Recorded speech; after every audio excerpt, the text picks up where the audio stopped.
चलिए ये रहा पहला सवाल आप लोगों की स्क्रीन पे। उर्दू शायरी पर एक नज़र का मुसन्निफ़ कौन है? उर्दू शायरी पर एक नज़र का मुसन्निफ़ बताएं कौन है? हाली, शिबली, कलीमुद्दीन अहमद, आल अहमद सरूर। बिल्कुल आसान सवाल है, इसमें बिल्कुल 100% नंबर आने चाहिए। इसमें किसी हाँ चलिए माशाल्लाह वक्त निकल गया। हाँ सी सभी लोग सी लगा रहे हैं। हाँ कलीम अहमद, इसी तर्ज पे और कौन? हाँ तबस्सुम रियाज भी आ गई। हिमरोज सी। कलीमुद्दीन अहमद की इसी तर्ज पे और कौन सी किताब है? हाँ उर्दू शायरी पे एक नज़र की तरह। और कोई? हाँ लखनऊ से जायका भी लेके आई। हाँ कलीमुद्दीन अहमद।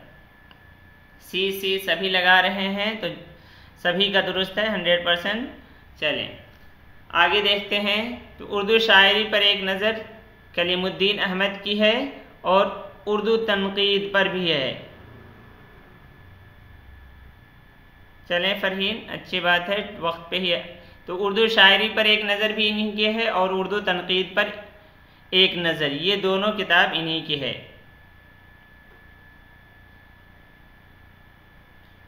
हैदर तनकीद क्या है?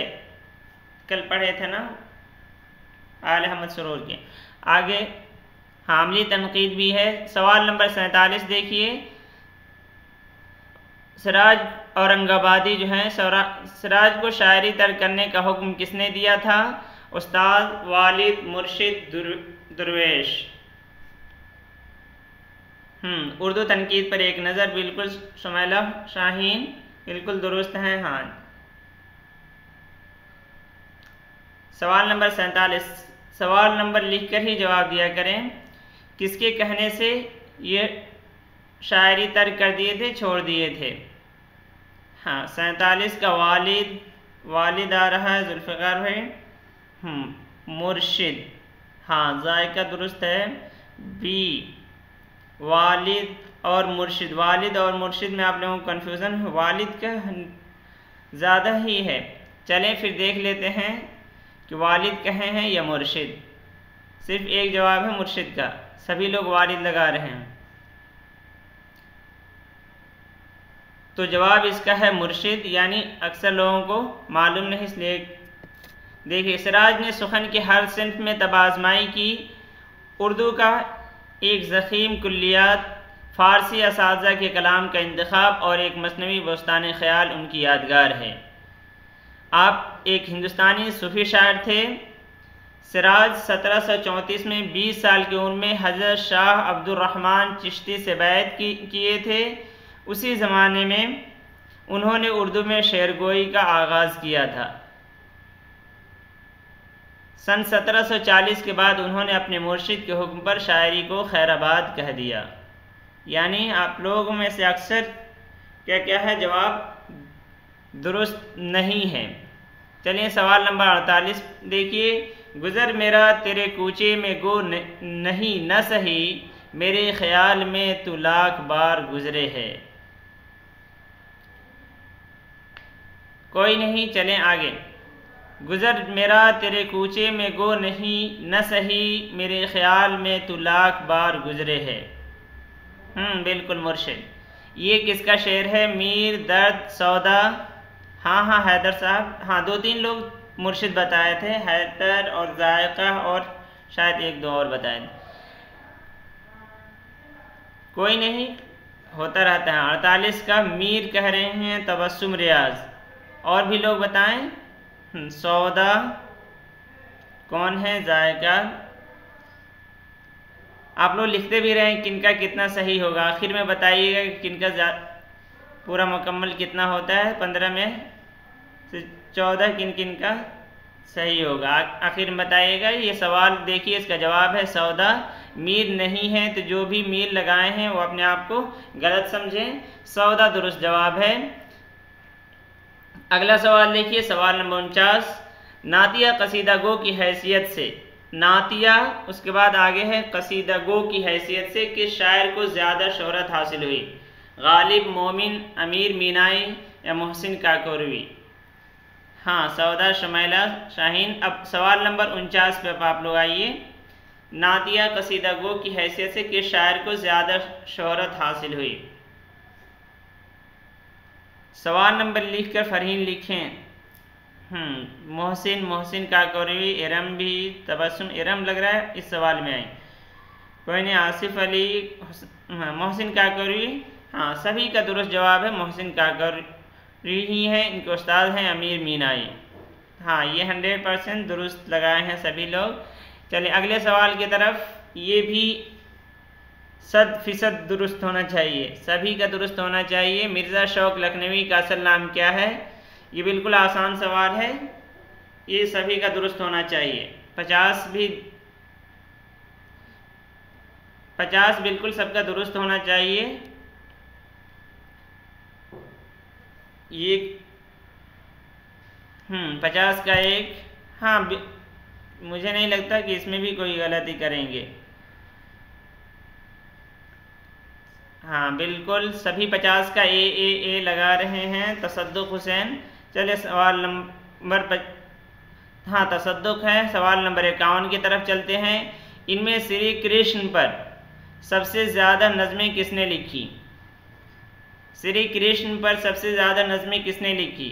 ये इकबाल, फिराक, नज़ीर अकबराबादी, चकबस्त। सवाल नंबर 51 देखिए। हाँ, स्टेट का में सवाल भी पूछा गया था। शौक लखनवी का नाम। सवाल नंबर 51। इनमें श्री कृष्ण पर सबसे ज़्यादा नज़में किसने लिखी? इकबाल, फिराक, नज़ीर, चकबस्त, शमा फातिमा चकबस्त। इसके बाद सूफिया परवीन और लोग लगा रहे हैं नज़ीर। चकबस्त या नज़ीर, इन दोनों में कन्फ्यूज़न है आप लोगों का। क्यों फिराक नहीं हो सकते हैं? दुर्गा सुहाय उनका नाम है। चकबस्त और नज़ीर अकबराबादी में आप लोगों को कन्फ्यूज़न है। तो आइए चलते हैं जवाब की तरफ। ये रहा जवाब, देखिए नज़ीर अकबराबादी। तो जो लोग नज़ीर अकबराबादी लगाए हैं वो खुश हो जाइए।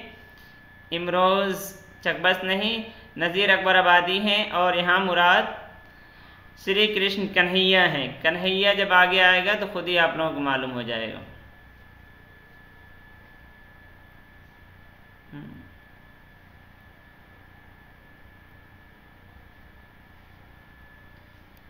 कृष्ण कन्हैया। हिंदू मत में कृष्ण विष्णु के 8वें अवतार गुजरे हैं। संस्कृत में कृष्ण के लफ्ज़ी माना स्याह के हैं। गोविंद, गोपाल, कृष्ण, कन्हैया, हरि और जगन्नाथ इनके मुख्तलिफ अलकाब और सिफाती नाम हैं। हाँ, जो भी नज़ीर लगाए हैं सभी का दुरुस्त है। इनके मुख्तलिफ अलकाब और सिफाती नाम हैं। कृष्ण को भक्ति का मुअल्लिम आज़म गर्दाना जाता है। भगवत गीता कृष्ण की तालीमात का खुलासा है। देखिए ये उनके कुल्लियात से ये हासिल है। हाँ, गज़ल नज़्म में भी कोई नहीं, वो सब प्रॉब्लम जैसे पढ़ते जाएंगे सब सारे मसाइल ख़त्म होते जाएंगे।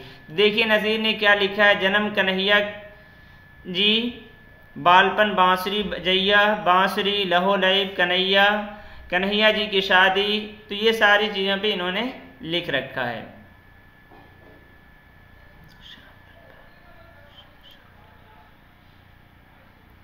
हाँ, वो भी है श्यामलाल। चलें, सवाल नंबर 51 का है नज़ीर अकबराबादी। तो जो भी नज़ीर अकबराबादी लगाए हैं दुरुस्त है। सवाल नंबर 52 देखिए। ज़ेल के किस शायर ने उर्दू शायरी का रिश्ता दिल की दुनिया से हटकर दिमाग की दुनिया से इस्तेवार किया है? मीर तकी मीर, ख्वाजा मीर दर्द, मिर्ज़ा गालिब, नासिख। यानी शायरी जो थी उर्दू शायरी, वो दिल की बातें उसमें कही जाती थी, उसको छोड़कर उसके तरफ से फिर दिमाग की तरफ ले गए हैं। कौन है? मीर तकी मीर, ख्वाजा दर्द, मिर्ज़ा गालिब, नासिख। सवाल नंबर 52 का है 3। बिल्कुल हैदर, गालिब लगाया, शमा फातिमा, फरीन, गालिब, हाँ, सभी लोग इमरोज़ भी गालिब। आइए देख लेते हैं।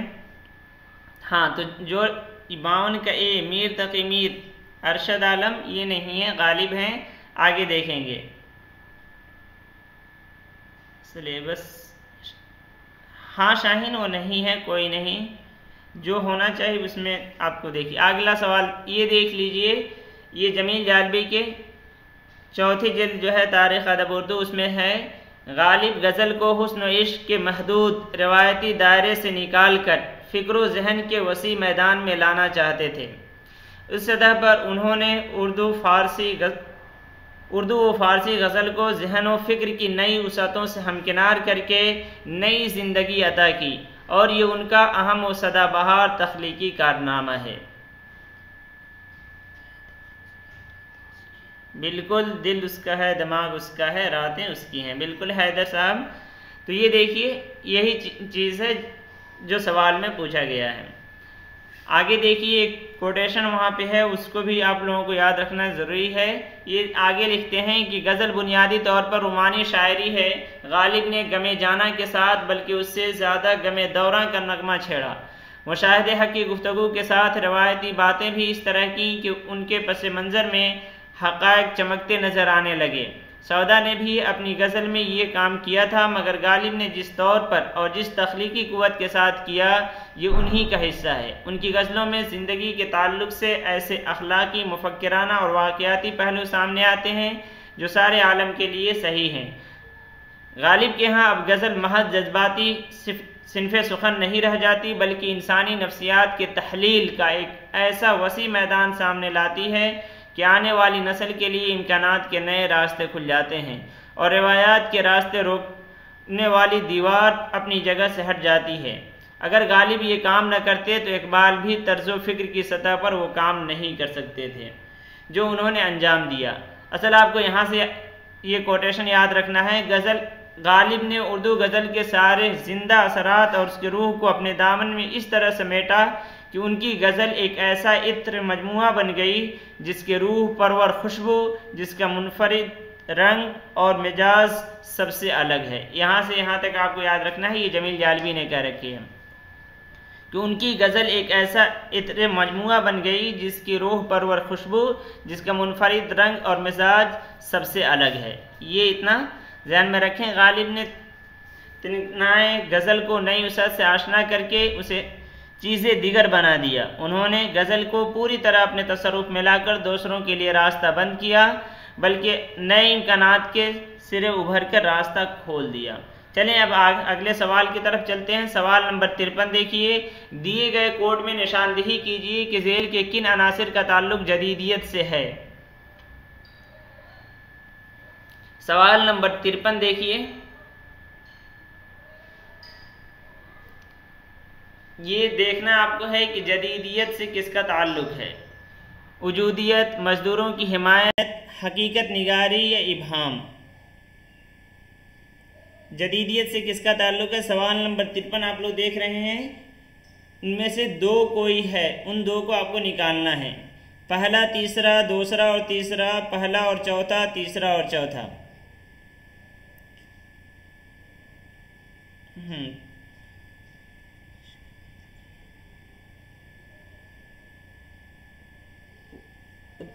तंगी की शिकायत की है। तिनगनाएँ जो है ये तीन सतह होती हैं, आशिक, माशूक और इश्क। इसी में फंसे रहने के बजाय उन्होंने दिगर चीज़ वहाँ तिनगनाएँ जो है वो तीन के माना में है, यानी गज़ल जो है वो तीन, यानी आशिक, माशूक और इश्क के ज़िक्र के बजाय उन तीनों से हटाकर दिगर चीज़ बना दी है। आप लोगों को इधर में से पहला और तीसरा जवाब दे रहे हैं आप लोग। क्या है पहला? ए बी सी में से क्या सी या ए बी सभी आ रहे हैं जवाब, हर तरह के जवाब हैं। दूसरा तीसरा देखिए, दूसरा तो इसमें होगा नहीं, इसलिए कि जदीदियत जो है ना ये तरक्की पसंद के मुखालिफ में आई है, तो ऐसे ही दूसरा तो बिल्कुल हटा दीजिए, जिसमें दूसरा है वो नहीं होगा जवाब, तो बी हट जाएगा। उसके बाद अब आपको देखना था पहला और तीसरे, पहला और चौथे में, और वजूदियत इसका एक अहम ये होता ही है। चलिए आगे देख लेते हैं, देखते हैं आगे। तो इसका जवाब है पहला और चौथा। पहला यानी वजूदियत और इब्हाम है, पहला और तीसरा नहीं, पहला और चौथा है। आइए जदीदियत पर थोड़ा सा आज देख लेते हैं। जदीदियत से वाबस्ता उर्दू अदब के नुमाइंदा नक़ादों ने जदीदियत की तारीफ़ मुख्तलिफ़ अंदाज में बयान की है। ज़ेल में चंद तारीफ़ें पेश है। वहीद अख्तर ने जदीदियत की तारीफ़ में लिखा है कि जदीदियत की मुख्तसर तरीन तारीफ़ ये हो सकती है कि अपने अहद की ज़िंदगी का सामना करने और उसे तमाम ख़तरात व इम्कानात के साथ बरतने का नाम है। जदीदियत एक ऐसा मुस्तकिल अमल है जो हमेशा जारी रहता है, यानी तजदीद। जदीदियत, जदीद के माना है नया, यानी जैसा ज़माने में जो नई चीज़ें आती रहती है उसको आप अपनाइए और उसके मुताबिक चलिए। हर अहद में उन लोगों ने जो हकीकी तौर पर ज़िंदा रहे हैं उस अमल में हिस्सा लिया है। उन्होंने फ़िक्र फ़न की सतह पर फरसूदा अक़दार के, यानी जो पुराने अक़दार हैं, वैल्यूज़ हैं, के ख़िलाफ़ जंग करके नई कदरों की परवरिश की और अमली ज़िंदगी को नए सांचों में ढाला है। जदीदियत पर अपने तासुरात का इजहार करते हुए लुत्फ़ुर्रहमान लिखते हैं कि जदीदियत लफ्ज़ जदीद से मुश्तक़ एक अदबी इस्तिलाह है जिसने तरक्की पसंद तहरीक के ज़वाल के बाद उर्दू में एक हमागीर अदबी तहरीक की हैसियत हासिल की। तरक्की पसंद तहरीक के सरमायादाराना जबर इस्तेहसाल के ख़िलाफ़ एक इज्तिमाई बगावत थी। जदीदियत समाज और मीना की जबरियत के ख़िलाफ़ एक बाग़ियाना रद्द-ए-अमल है। जदीदियत फ़र्द की दाखिली जलावतनी मौज़ूई बेपनाही की तर्जुमानी व तनकीद है, जिसके नतीजे में फ़र्द तन्हाई, उलझन, बेगानगी, अजनबियत, अकेलापन, कल्बियत, बोरियत, यकसानियत, बेमानवियत, मुहमलियत, जुर्म, बेखौफी, बेसिमती, बेयकीनी, नाउमीदी, बेताबी, उकताहट, बेजारी और मुफलिसी की कैफियत से दो चार हैं। इन रुझानात के एतबार से जदीदियत फ़लसफ़े वजूदियत की तौसी है। ये दिख रहा है आप लोगों को। तो एक तो आप लोगों को वजूदियत समझ में आ गया कि जदीदियत जो है वो फ़लसफ़े वजूदियत, एग्जिस्टेंशलिज्म जो होता है उसी की ये तौसी है। उसे तो एक जो नुक्ता था वो यहाँ दिलशाद सईद वालेकुम सलाम अभी आए हैं, अगला भी आगे देखेंगे।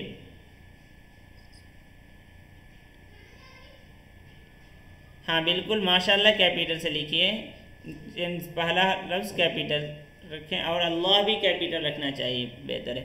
आगे देखिए, जो उर्दू अदब में जदीदियत का नुमाइंदा नक़ाद और मुबल्लिग शम्सुर रहमान फ़ारूकी ने जदीदियत की तारीफ़ इन लफ्ज़ों में की है। आम तौर पे इनसे मुताल्लिक़ सवाल आता है कि जदीदियत के नुमाइंदा नक़ाद या मुबल्लिग कौन है, तो शम्सुर रहमान फ़ारूकी हैं।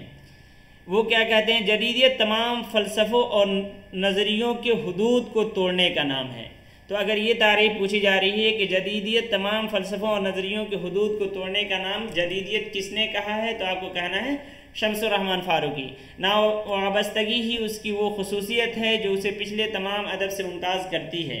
गुज़िश्ता अदब से अगर उसका सिलसिला कहीं मिलता है तो वही जहाँ अदीब नज़री और फ़लसफ़े से बालातर हो गया। वालेकुम सलाम शाज़मा अयूब। चलें अभी तशरीफ़ लाएँ। आल अहमद सरूर क्या कहते हैं? आल अहमद सरूर जदीदियत की तारीफ़ के बारे में लिखते हैं, जदीदियत सिर्फ़ इंसान की तन्हाई, अभी जहाँ लुत्फ़ुर्रहमान ने तारीफ़ की थी वो इस तरफ इशारा किए थे, तो ये इसको और वसी कर रहे हैं। जदीदियत सिर्फ़ इंसान की तन्हाई या मायूसी, उसकी आसाब ज़दगी की दास्तान नहीं है, उसमें इंसान की अज़मत के तराने भी हैं। उसमें फ़र्द और समाज के रिश्ते को भी खूबी से बयान किया गया है। उसमें इंसानी दोस्ती का एक जज्बा भी है। मगर जदीदियत का नुमाया रूप आइडियोलॉजी से बेजारी है, यानी जो नुमाया जो दिखने वाला यही है कि जो नज़रियात हैं उससे बेजार हो, लेकिन उसमें इंसानियत बाकी है। फ़र्द पर तवज्जो, उसकी नफ्सियात की तहक़ीक़, ज़ात का इरफान, उसकी तन्हाई और उसकी मौत के तसव्वुर से ख़ासी दिलचस्पी है।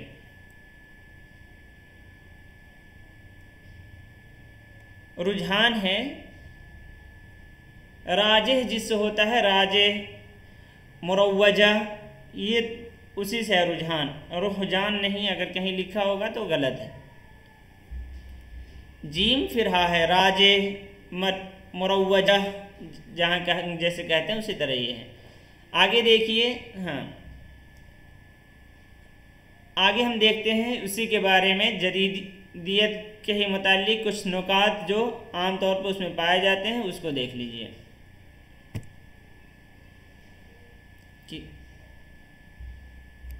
एक सेकेंड। जदीदियत के पहचान के लिए चंद पैमाने बनाए गए हैं जो मुख्तसर तौर पे इसको आप लोग को याद रखना है। ये जो अभी आप लोग स्क्रीन पर देखेंगे ऐसे तो ये ध्यान में रखें कि सुबह में 5:30 बजे यही वीडियो आप लोगों को मिलती है रिकॉर्डेड, उसमें दिया जाता है PDF। तो उसमें आप लोग जब जाएंगे तो उसके डिस्क्रिप्शन से आप लोग PDF डाउनलोड कर सकते हैं, वहाँ पे लिंक दिया जाता है। तो ये आप लोगों को असल याद रखना है। ये सारे निकात हैं जो जदीदियत के पहचानने के लिए काफ़ी हैं, इससे आप पहचान सकते हैं। नंबर 1, रिवायतों से इनहराफ, नावाबस्तगी, अक़दार मिसालियत और उसूल ज़वाबित से इनकार, मारूजियत, रास्त इजहारी, बयान की वजाहत वगैरह को रद्द करना, नज़्म ज़ब्त और इदारों से बेताल्लुकी, फ़र्द का एहसास, तन्हाई, हकीकत की चट्टान से तस्वुरात का टकराना, समाज की चीरादस्ती और रोज़ हश्र से पहले नफसी के आलम का एहसास। आगे देखिए, इजहार की सतह पर इबहाम, ये सवाल था। हाँ PDF मिलती है इसकी सुबह, ये 5:30 बजे यही वीडियो अपलोड की जाती है, उसमें लिंक भी रहता है, वहाँ से आप डाउनलोड कर सकते हैं। ये जो अपने सवाल में था इबहाम, तो इजहार की सतह पर इबहाम आप लोगों को दिख रहा होगा। उसके बाद है इशारात की निजी तफसील, लफ्ज़ों का तख्लीकी इस्तेमाल, नए अल्फाज की तराश, कदीम इजहारात से गुरेज, बंदिशों, मुहावरों और मुरवजा औज़ान बहूर से वहशत, फ़नकार की इनफरादियत को तरजीह और इज्तिमाइयत का मरदूद, यानी इज्तिमाइयत को अलग करके इनफरादियत पर जोर देना। इन तमाम मज़कूरा ख़ुसूसियात के बावजूद जदीदियत को किसी एक पहचान की बुनियाद पर उसकी हद तक महदूद कर देना मुमकिन नहीं। लफ्ज़ जदीदियत का इस्तेमाल भी मौज़ूए बहस बना है। चलें अब आगे, इतने से समझ में आ गया जदीदियत, कुछ समझ में आया। फरहीन चैनल पे जाके उसमें देखेंगे तो सुबह अपलोड की जाती है, वो ऑन कीजिए। क्लियर नहीं दिख रही है, आप थोड़ा सा उसे रेजोल्यूशन बढ़ा दें। इबहाम कहते हैं कि पोशीदा होना, छुपा होना, मुबहम जैसे उसी से है, जाहिर ना होना, यानी क्या बयान कर रहे हैं वो क्लियर ना हो, वाज़ेह ना हो, तो उसको बोलते हैं इबहाम। चलिए सवाल नंबर 54 की तरफ आइए सभी लोग। झेल के किस अफसाना नगार के यहाँ तक़सीम हिंद से मुतालिक अफसाने नहीं मिलते हैं? जल्दी जल्दी जवाब दीजिए। सवाल नंबर 54 का, हाँ हैदर साहब जवाब दे चुके हैं। हाँ डी इरम भी जवाब दी हैं, डी 54, सोफिया परवीन, हाँ शमा फातिमा, सभी प्रेमचंद लगा रहे हैं। बिल्कुल सभी का जवाब दुरुस्त है। तो जो भी लगाए हैं प्रेमचंद, सभी लगाए हैं प्रेमचंद। बी इस्मत कहाँ जायका देख रही हैं?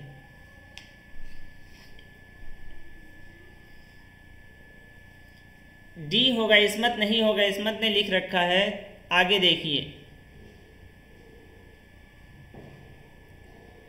तो जो प्रेमचंद लगाए हैं उनका जवाब दुरुस्त है। आइए अब हम देखते हैं कि उसके अलावा किसने क्या क्या लिख रखा है। सादत हसन मंटू के बारे में तो आप लोग जानते हैं, उनमें कोई भी, हाँ 1936 में जब, बिल्कुल हैदर 36 में जब इंतकाल हो गया तो तक़सीम हिंद के मौके पे कैसे लिख सकते हैं? बिल्कुल सही बात है। सादत हसन मंटू ने तक़सीम हिंद के मौज़ूआत पर शाहकार अफसाने लिखे, मसलन टोबा टेक सिंह, ठंडा गोश्त, मोदील, खोल दो, यजीद, सुहाय वगैरह ऐसे अफसाने हैं जो भरपूर तासुर देते हैं और उनमें मौजू के साथ फ़नी हुस्न का भी पूरा लिहाज रखा गया है। राजेंद्र सिंह बेदी, तो उनके तो जानते ही आप लोग, लाजवंती जो है वो उनका मशहूर अफसाना है। उन्होंने तक़सीम और फसादात को बहुत करीब से देखा और तक़सीम हिंद पे जो है सबसे पहला अफसानी मजमुआ जो आया है वो कृष्णचंद्र का है, हम वहशी हैं जो है वो पहला है जो उन्होंने लिखा था कृष्णचंद्र। उसके बाद है मंटू बेदी और फिर और लोग हैं। देखिए, लाजवंती उनका ऐसा ही अफसाना है जो ऐसी औरतों की दास्तान बयान करता है जिन्हें बलवाई पकड़ कर ले गए, फिर वो अपनी लूटी इस्मतों के बाद उनके रिश्तेदारों को कहीं मिल गईं। अब मसला था कि उन्हें किस तरह दोबारा दिलों में बसाया जाए।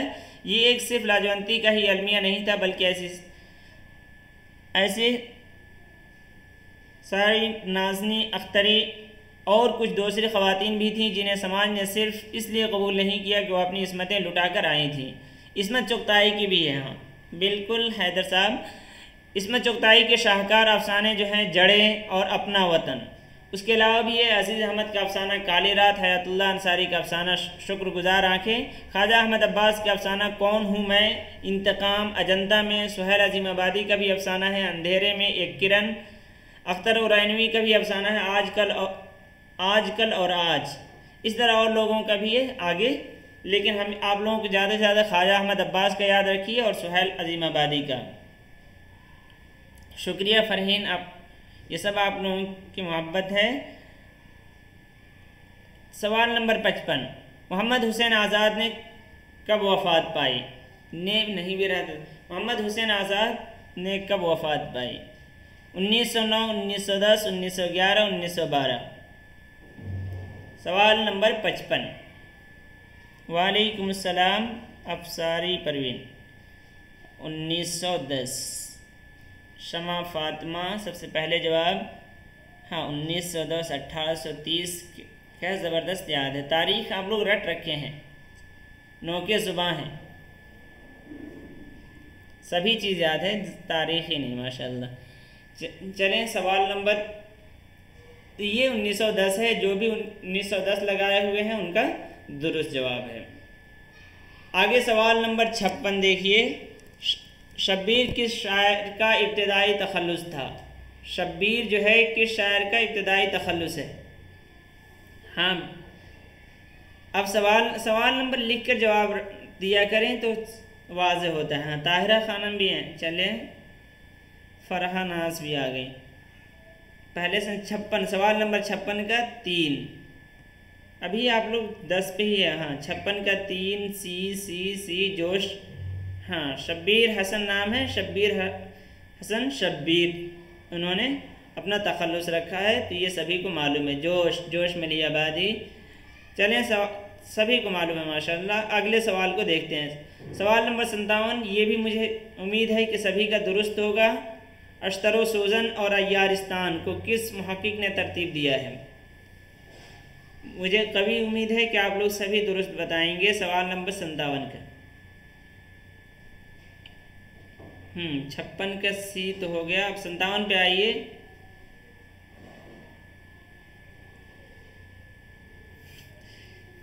बिल्कुल दिलशाद सहित कोई नहीं, अभी भी हैं काम के, उनके करने ना करने से कुछ नहीं होता।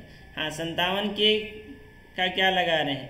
ए बी किसने लगाया? हैदर साहब, इम्तियाज़ अली अर्शी या काजी अब्दुल वदूद? काजी अब्दुल वदूद हैं, जिसका जवाब ए भी कुछ लोग लगा रहे हैं। ताहिरा खानम ए ही है इसका जवाब, जो बी लगा रहे हैं उनका ए है। ए हाँ ए अब तो सभी का है ए बिल्कुल। हाँ जुल्फ़िकार भाई भी हैं, चलें काजी अब्दुल वदूद, तो इसका दुरुस्त जवाब वही है, काजी अब्दुल वदूद का है। अय्यारिस्तान जो है इसमें कितनी किताबों पे इन्होंने तबसरा कर रखी है? ये बताइए, अय्यारिस्तान जो है उसमें कितनी किताबों पे उन्होंने कर रखा है? बिल्कुल फ़रहीन, काजी अब्दुल वदूद ही हैं। अब आपको बताना है कि अय्यारिस्तान में, हाँ हैदर साहब, हाँ यही होगा काजी अब्दुल वदूद। अब बताइए कि अय्यारिस्तान जो है उसमें कितनी किताबों पे उन्होंने तबसरा कर रखा है? 2, बिल्कुल सही कह रहे हैं। किसने 2 कहा? इरम 2 है,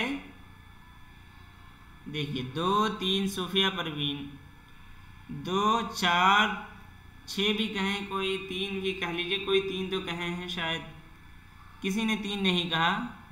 अच्छा नहीं मालूम, अच्छी बात है, ये भी ठीक है कि अगर बता दें नहीं मालूम।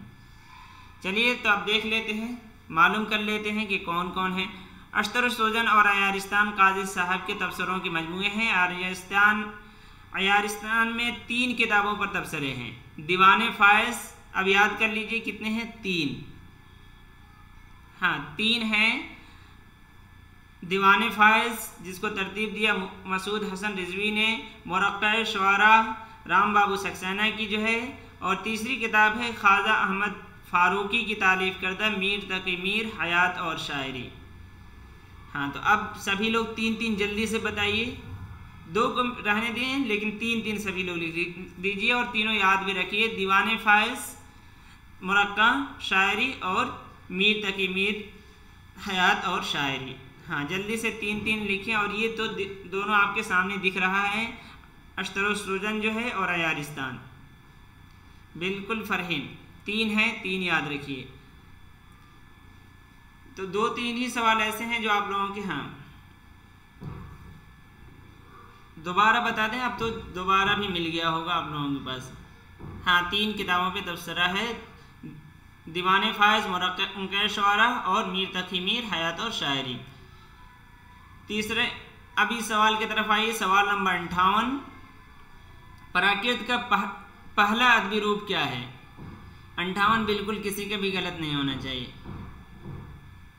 पाली पाली सी 58 सी राइट। वेद, ऋग्वेद जो है उस वक्त प्राकृत के वजूद ही नहीं था। कौन बता रहे हैं? मतीन अंसारी।